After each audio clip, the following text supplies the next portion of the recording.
आज आमी आमचे पॉडकास्ट दाबोळे जे ऑयल लिकेज जालां ताजे बद्दल घेतात, कारण हो एक म्हत्वाचो प्रश्न इतल्याच खातीर, कारण पयलींच आमचे कडेन उदक ना, आमचे उदकाचे स्रोत प्रदुशीत जाल्यात.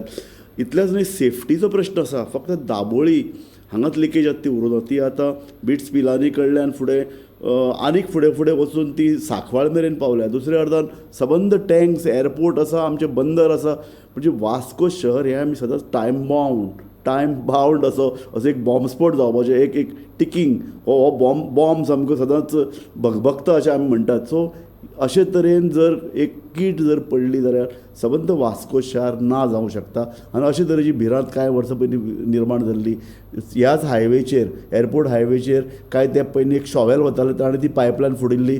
ताका लागून कांय तेंप आमकां ही पायपलायन बंद दवरची पडिल्ली. ताजे नंतर नाफ्ताचो स्फोट जाल्लो. सो अशे तरेचे मदीं मदीं जायत आसा. आनी हे तर आतां पळय जो कितें जुवारी हो जो पळय कितें लिकेज पळय तो इशू आसा, फाटले 12 दीस जाल्यार फुडें फुडें वचत आसा. आनी 22 तारखेक फाटल्या म्हयन्याच्या ही पायपलायन बंद दवरिल्ली. म्हणजे जवळ जवळ 12-13 दीस आतां जायत आयल्यात. पोल्युशन कंट्रोल बोर्ड काम करता, थंयचो मामलेदार आनी अधिकारी काम करतात, पूण तांकां ही लिकेज सापडूंक ना. जवळ जवळ 50 टँकर हें उदक ह्या बांयतल्यान काडून भायर उडयलां.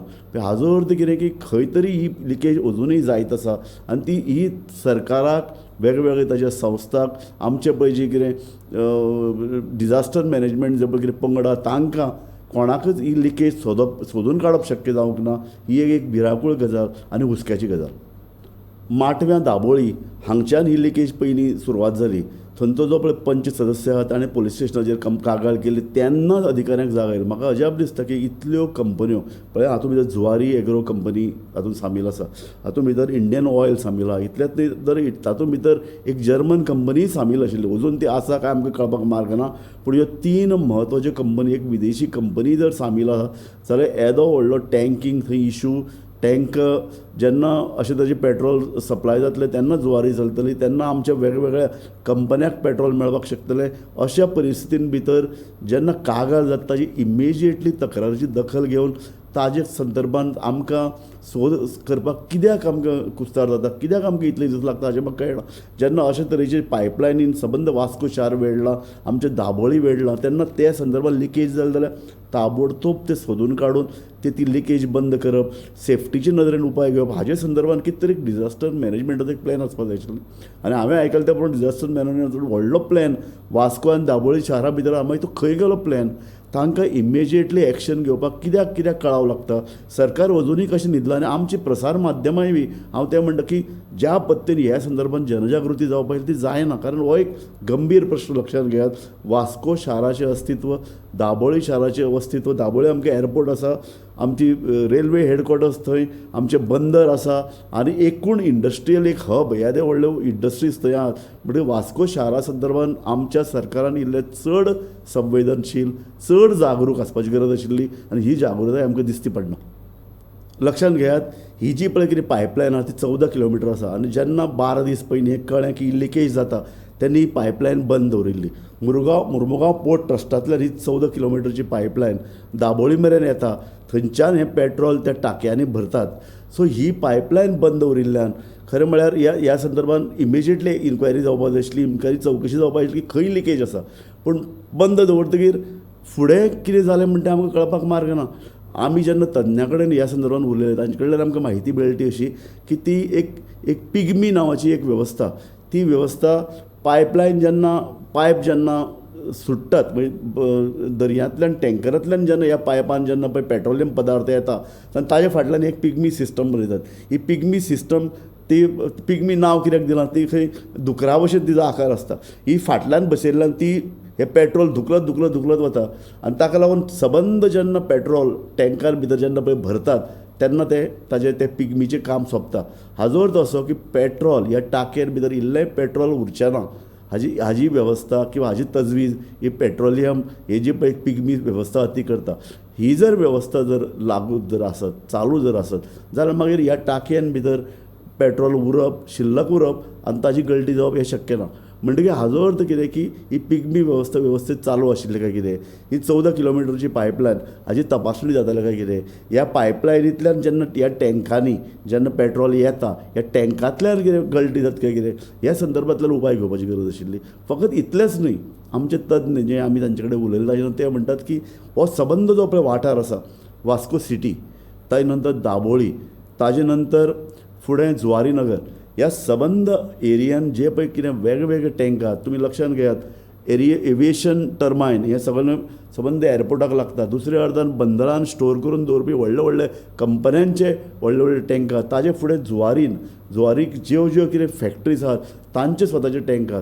सो ह्या सगळ्या टँकांतल्यान बाबा कितें लिकेज जाता काय कितें, आनी ती लिकेज जाता ते सोदून कशें काडप, त्या संदर्भात इमिजिएटली ताजेर उपाय घेवपाक तरी एक यंत्रणा ह्या कंपन्या कडेन आसपाक जाय आशिल्ली, सरकारा कडेन आसपाक जाय आशिल्ली, आनी ज्यो ज्यो कितें स्वता खाजगी पळय वेगवेगळ्यो संस्था तांचे कडेन आसपाक आशिल्ली. आनी ही वेवस्था तांणी स्वता निर्माण करप हो एक नेम इंडस्ट्रियल आमचे पळय जे कितें कायदे आहात तातूंत भितर तो नेम सांगिल्लो आसा. ताणें आपल्या पायपलायनीचो दर ठरावीक अंतरान तपासणी करपाक जाय. पायपलायन सदांच अमीक ठरावीक अंतरान ती बदलपाक जाय. कारण इतलें हे जे पेट्रोलियम पदार्थ आसा ते सवाय नात, तांचो कॉस्टूय खूब आसता. आनी इतलेंच न्हय, तांचे सेक्युरिटी संदर्भांनी प्रश्न उपस्थित जातात. म्हणटकीर सरकारचे नेम हे काटेकोर आसतात आनी ते काटेकोरपणानच ताची तपासणी जावपाक जाय. हे उपाय घेवपाची गरज आशिल्ली, ते उपाय घेतात काय कितें. एक सदांच प्रश्न काडटा कितें की जेन्ना व्हडल्यो व्हडल्यो कंपन्यो जेन्ना इनवॉल्व आसतात तेन्ना सरकारचे अधिकारी तांच्या विशीं तांच्या आड एक्शन घेवपाक भितात. आमी गोंयांत तर खूबच पळयलां, गोंय सरकारा परस व्हडल्यो गोंय सरकारच्या बजेटा परस व्हडल्यो कंपन्यो मायनींग धरून बाकीच्यो कंपन्यो गोंयांत आसात. अशे वेळार गोंयचे ल्हान सरकार किंवा गोंयचे सरकारी अधिकारी सदांच भितात. आनी दुसरें आमी पळयतात की स्थानीक आमदारय दबाव वाडपाक लागतात, स्थानीक मंत्री दबाव वाडपाक लागतात, सरकारचो दबाव आसता. ताका लागून अधिकारी किंवा आमच्यो पळय ज्यो स्वायत्त संस्था आहात त्यो अशे तरेन इमिजिएटली एक्शन घेवपाक भितात. पूण हो एक सिरियस प्रश्न, दाबोळी जाल्लो पेट्रोलाची लिकेज ही एक सिरियस प्रश्न. ताचे कडेन अशें आडनदर करून उपकारचें ना. कारण सबंद शहराचे ही जी पळय 2-3 शहरां हांगा इनवॉल्ड आहात आनी येदी व्हडली आस्थापनां हांगा निर्माण करता, 2 विमानतळ येयले, तांचें अस्तित्व आनी तांचो फुडारूय धोक्यान येवपा सारक्यो ज्यो पळय करण्यो घडटात ताजेर आमकां बारीक लक्ष दिवचें पडटलें. अशें आमी जेन्ना म्हणटात तेन्ना लोकांनी सादूर रावपाची गरज आसा. लोकांचो प्रभाव वाडूंक जाय, लोकांचें चेपण वाडूंक जाय, लोकांची करंदाय ताजो आवाज वाडूंक जाय. प्रसार माध्यमांनी हो प्रश्न सतत लावन धरपाक जाय. आनी इतलेंच न्ही तर लोकांनी सतत आतां प्रसार माध्यमां कडेन ही म्हायती पावोवची पडटली. आमचे जे रिपोर्टर आसात, आमच्यो वेगवेगळ्यो प्रसार माध्यमां कडेन ज्यो लागींच्यो संस्था आसात तांणी ह्या गांवांक भेट दिवन थंय तपासणी करपाची गरज आसा. दुर्दैवान आमी पळयतात तें अशें की स्थानीक पंच किंवा स्थानीक पंचायती हांकां जेन्ना जाग येता तेन्ना त्यो कंप्लेनी करतात आनी खूबदां ह्या पंचायतीचो स्थानीक सरपंचाचो आवाज बंद करपाचो प्रयत्न जाता. व्हडल्यो कंपनी आसतना अशे तरेचो प्रेशर सरकारी अधिकाऱ्याचेर आसता, त्याच भशेन लोकप्रतिनिधीचेर आसता. म्हणटकीर प्रसार माध्यमां आनी ह्यो ज्यो पळय पब्लीक इंट्रस्ट घेवपी ज्यो पळय संस्था आसात, हांव विशेश करून म्हणटा NGO, हांणी गांवांत वचून एक स्वतंत्र सर्वेक्षण करपाची गरज आसा की हें कितें जाता, थंय कशे तरेन ही पेट्रोल चोरीचो भाग काय कितें हो, थंय टँकर धुतात काय कितें, टँकर भायर पेट्रोल व्हरून विकतात काय कितें, ताका लागून अशे तरेच्यो घडणुको घडटात काय कितें, हाच्या संदर्भात एक बारीक अभ्यास जावपाचो गरज आसा. आनी हो अभ्यास बारीक न्ही, म्हजे कोतान सामको खूब सखोल त्या संदर्भान अभ्यास जावपाक जाय आनी सखोल त्या संदर्भांतलो अहवाल जाहीर जावपाक जाय. हांवें म्हणलें पळय न्ही, तो एअरपोर्ट रोड आहा थंय कांय दीस पयलीं एका शॉवेलान पायपलायन फोडिल्ली, त्या संदर्भात खरेंच ताजे फुडें कितें जालें हाजो अभ्यास जावंक ना. कांय वर्सां पयलीं नाफ्ता पायपलायन फुटिल्ल्यान तातूंत भितर कांय लोक मेल्ले, कांय अधिकारी मेल्ले, नौदलाच्या अधिकाऱ्यांक थंय त्रास जाल्लो. अशे वेळार ताजो त्या संदर्भात एक विस्तृत असो अहवाल येवपाक जाय आशिल्लो, तर लोकां मुखार दवरपाची गरज आशिल्ली. हे अहवाल खंय गेले? हांव इतलेंच म्हणटा की लोकांच्या जिणे कडेन, अस्तित्वा कडेन आनी शाराच्या अस्तित्वा कडेन हे प्रश्न गुंतिल्ले आसात. ताका लागून चड आमी घाळ रावपाक जायना. लोकांचो राग आनी लोकांचो असंतोशूच अशा प्रश्नाक जाप सोदता आनी सरकाराचें चेपण हाडटात तेन्नाच सरकार काम करूंक लागता. आनी म्हाका दिसता ह्या प्रश्नाच्या खोलान वचून ताजो अभ्यास करून सत्य परिस्थिती भायर येवपाची गरज आसा.